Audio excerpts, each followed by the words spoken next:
SMNR Radio News Blast. News Blast Pilipinas.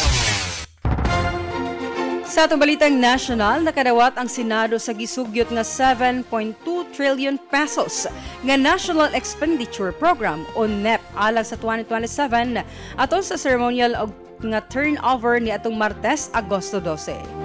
Gipanguluhan ni Senate President Win Gatchalian, Acting Budget Secretary Kim Robert De Leon ang turnover sa proposed national budget.